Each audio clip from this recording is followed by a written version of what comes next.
Guys, welcome back sa ating YouTube channel. Andito na naman tayo kay Bresnet Store, multi-brand store yan guys ha. At alamin po natin ang presyo ngayon ni Honor. At kasama po natin guys ang kanilang promoter, si Hero. Hero po. Ayan. Guys, para alamin natin yung mga ano na ni Honor ha, yung mga bago syempre. Pagdating sa mga entry level, andito po yung kanilang X7B at yung kanilang ano ba yung meron kayo dito? Bali sir, X6B. available natin is pinaka-affordable price is X6B. Yan, so, X6B. price is 5,999. 5,999. Tapos guys, ito, pero syempre guys, hindi lang presyo ang alamin natin, hindi tayo kay Hero ng mga konting specs niya, no? Yung mga hinahanap natin. At hindi lang yan guys, ha? Meron din sila ditong tablet. Baka naghahanap po tayo ng tablet, yan. May free na yan keyboard. Kasama na. Yes, sir. Including na guys, oh. Ayan. So, ito na guys, umpisa na natin, Hero. Ano ba yung mga pwede nating ano? So, unahin natin sa affordable price. So, affordable. Sige, sir. Ito sir, X6B. So, yung price niya is 5,999 yung price niya. Pwede pa nating tingnan, Hero. So, ito yung likod. So, napakaganda ng likod niya. So, premium na premium sa halagang 5,999. So, ano bang meron dyan? So, maganda sa kanya is yun niya sir is malaki na yung battery, 5,200 mAh. Then sa price range niya na 5,999 is naka 35 watts na. So supercharged. Naka fast charging na din. Yes sir. So 6.67 inches yung screen niya. Pwede ba natin makita yung camera pa rin? So ito yung camera niya sir. 6.7 inches. So camera is 50 megapixel. 50 megapixel. So ganyan kalinaw. So video, maganda naman siya, 30 fps. Then front cam is 16 megapixel. So ganyan na yung camera niya. So napakaliw na ng camera.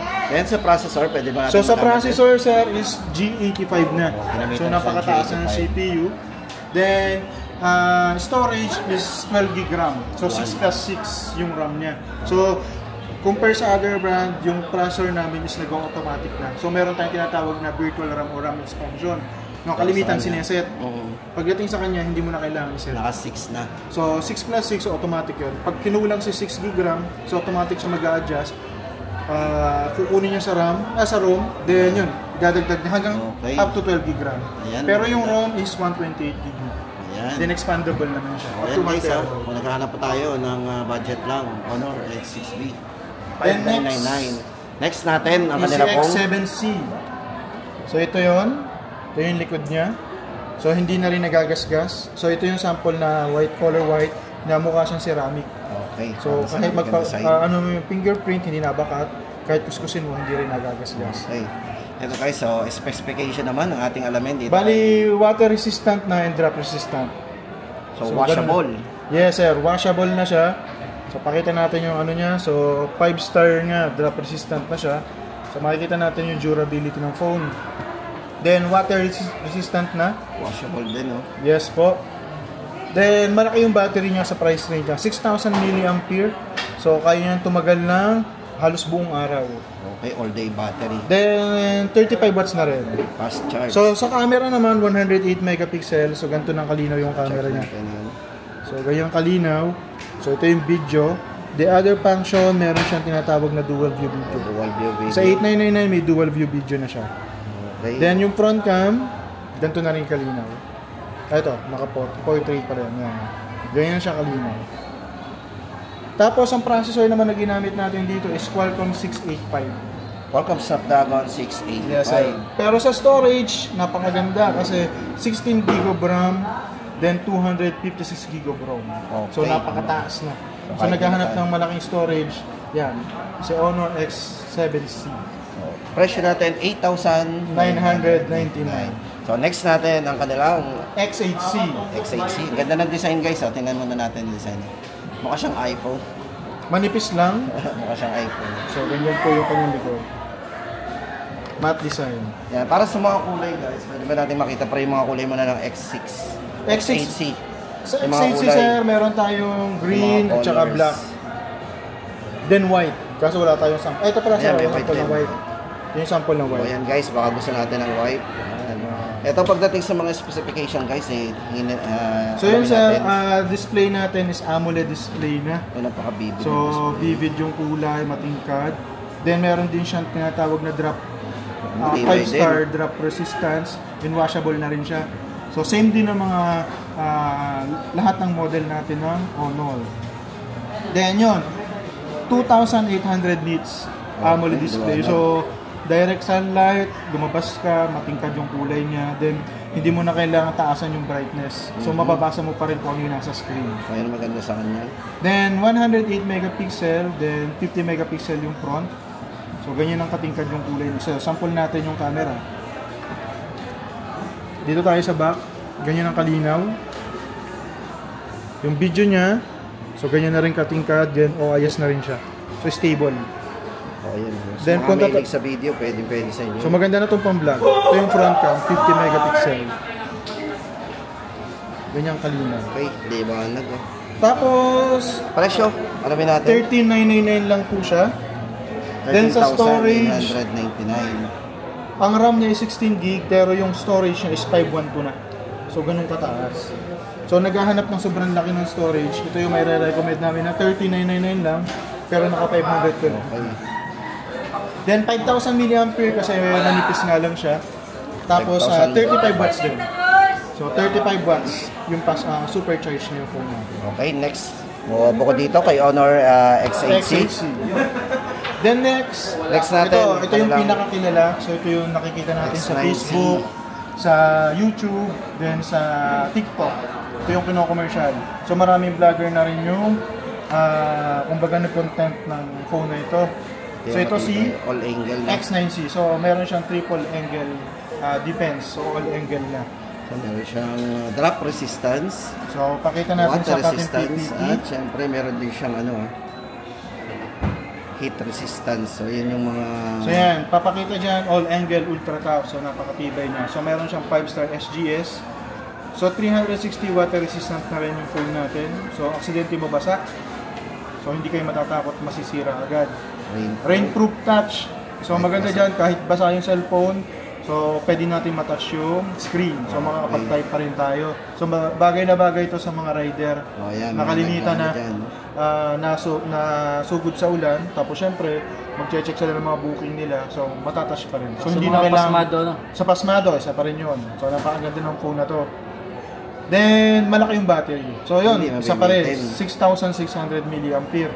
So silicon carbon. So maganda doon is matibay siya. Then hindi rin basta-basta lumolobo. Ayan, maganda sa silicon carbon. Yes, natin. hindi na li-ion. Tapos kaya niya tumagal ng 3 3 days. Pero syempre, depende pa rin sa ginagamit natin ng mga application. So charging niya 66 watts. So malaki na yung battery, mabilis pa siyang mag-charge. So, tapos, check natin yung design pa rin. sa design niya, sir, check niyo sa yung design. Naka-curve na siya, sir. So AMOLED, yan, ganyan na, bilog pa rin. Yung trademark ni Honor S9C na bilog yung likod, o yung pinaka ano ng camera is yan, mula X9A to X9C. Ito, napaka-stable na rin po ng video nito. Pagdating sa video. Check niya, sir, yung camera niya. Check natin. Nakikisaw-saw na. Oh, naka-wide angle din. Pero Yes, di siya sir, may wide angle na rin siya. 0.6. Okay, 112 degree yan eh. Sa video, check natin. OIS na rin. 1080, 60 frame. Pero kaya niyang 4K hanggang 30 FPS. Ayun. And Mga 4K 720, resolution din. 1080, 60. So, okay, sample ko siya igalaw. So, stable yan. Ganyong kaganda yung kanyang video. So, smooth na smooth. Then, front cam.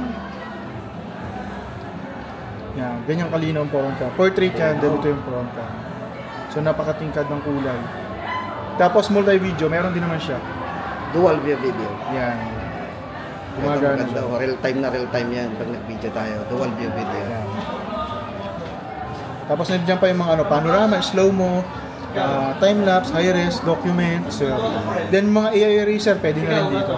So, ayan naman. Para naman sa presyo ng ating Honor X9 C5G. Murang-mura lang, 16,999. Yan, 16,999 guys. Then dito muna tayo So sa pala yung ibang tablet. mga kulay, ano? Ito yung color. So, pili tayo ng kulay. Titanium black, may purple tayo, then jade cyan. Shades. Ayan. Tapos dito naman sa pad, Sa available, mga tablet sir, ito. ang available natin sir is si X8A. So So 8,300 mAh yung battery. So 90 Hz. So 4+4 yung RAM, so may 8GB RAM na siya, then 128 storage, then Snapdragon octa-core na siya. So Magic 8.0. So Para sa presyo ng ating Pad yung price nito X50, is 7,999 lang. 7,999. So naghahanap ng pinaka-affordable. 128 na, no? Yes sir, 128 storage. Then pinaka-latest, Ito. so parang ganito na rin siya. So si X9A. Ito yung una, yung Pad X9. Pad X9. Pero yung available na natin ngayon is yung Pad X9A. So, wala na ito rin yung siya specs. dito. Oh sir, pero ito yung sample. Ganito rin yung magiging itsura. 11 inches din. Yes sir, 11.5 inches. Pero guys, ang maganda dito sa kanilang bagong Honor Pad X9A ay included na yung kanilang yung keyboard. Ito naka 2.5K ang resolution, no? Yes sir, 2.5K na. Display. 120 Hz. Then 12GB RAM, so 6+6 na yung RAM. Then 128 yung large storage natin. So same price ba yan? Bali sir, same price lang ng una nating Pad Pad X9 na 11,990. 11,990. O yan guys, sa 11,990, bali yan ay naka 12GB RAM, 128 internal. Included na po yung kanyang book cover keyboard na free. Yes sir. Tapos sir, battery 8,300. O napakatagal na rin Then ang battery 35 ito. watts. Na fast charge na din. Yes sir. So ayan, Hero, ano pa ba yung iba? Yung meron pa yung flagship. Yung bago nating i-release. Yung bagong i-release ngayon. Ito ba? Sige, hindi pa natin sasabihin. So ayan guys, bali meron dito silang Honor 400 5G. So ito po Pero, release, so wala pang price. Abangan natin to. So estimated yan around 20,000 plus. Pero wait na lang natin kung ano magiging price niya. Basta around 20,000 to 25,000. Yan, Yun yung abangan po estimated natin. Ang ganda naman ito. So affordable na affordable yan. Mid-range. So premium. Aluminum, Alloy. mula gilid hanggang likod. Then Honor glass yung gamit natin sa screen. So Okay. ito yung sample. Ito po yung kanilang Honor 400 5G. Ganda rin ng isang kulay. So ganyan katingkad yung kulay niya. So yun. So 5,000 nits. Peak Taas. brightness, ganyang kataas siya. Then smooth na smooth, 120 Hz resolution. Then camera, open natin yung camera. So 200 megapixel. So try ko siya dito. Okay. Ganyang kalinaw, hanggang 30 times. 30 times zoom. Hanggang 30 times zoom siya. Then try natin dito sa saan ba yun? Yan. For example sir, yan. Kitang-kita nyo yung Samsung. Pag pinicture ko siya, syempre medyo blurred. Pero antayin nyo mag-adjust using AI. So luminaw siya. So yun yung kanyang features. Then for video, Napaka-smooth din. so kahit igalaw-galaw kung ganyan, stable yan. So kahit i-shake-shake kung ganyan, pansin nyo, hindi siya nagbe-blurred. So stable na stable. So ganun kaganda yung camera natin. Tapos ang maganda rin sir dito is pinalaki na yung storage. 512. 512 then 24GB of RAM.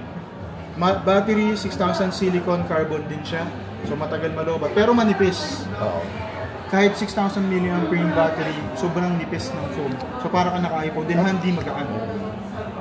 At pagdating sa durability naman ng kanilang Honor 400 5G ay IP66 na rin, then 5-star SGS na rin, drop resistant. Okay. So wala kayong magiging problema sa durability. So aluminum, so screen, Honor screen. So ito na guys, abangan natin ang presyo po nito. Pero maganda dito guys, exciting freebies, meron sila. Almost 10K yung previous natin. Meron tayong Jisoo Live, JBL Bluetooth speaker, go for siya. Then yun nga, yung Honor earbuds clip. Ayan So po guys, ang pwede almost natin 10K. So hindi lang yun. Once nag-pre-order, may chance tayong manalo ng Rolex at saka Hermes bag. Yung Rolex natin, ito yung worth 600,000. Then yung Hermes bag is nasa worth 420,000. Okay. So yun. So malaki yung chance kasi syempre kung sino lang yung nag-pre-order, sila lang yung may chance manalo. Okay. So hindi siya yung, for example, pupunta ka dito, then gusto mong bumili ng phone, so wala ka ng freebies, then hindi ka na rin makakasali sa raffle. So Ang may chance lang is kung sino yung nag-pre-order. Oo. Ang kailangan lang sir is down ng 500 pesos. Okay, 500 Dapat pesos. before 28 makapunta dito para magpa-pre-order. Okay, hanggang June 27. Hanggang June 27 yung pre-order kasi yung release natin is Ay, June June 28. 28. So ito guys, abangan natin ha. Yung presyo po nito ay hindi pa natin na-reveal hanggang ngayon. So more or less 20,000 to 20,000. Nasa gitna siya ng 20,000 to Okay. 25,000. At least nagkaroon tayo ng idea guys ha. O ayan, Hero. Isang ano natin na So yun, kung gusto niyo po mag-avail ng mga Honor phone, visit na lang po kayo dito sa Pressnet. Then pwede na rin po kayo mag-pre-order. at hindi lang yan guys, nakikishoutout nga pala yung ating kasama, taga Skyro. Skyro, sa mga gusto mag-avail ng financing. Pwedeng hulugan. 20% lang ng ano. 20% down payment. At yan guys, ang ating latest update dito kay Honor. Ngayong June 8, 2025. Pare, maraming salamat. Thank you Sir Joel. Okay. More power sa iyong YouTube channel.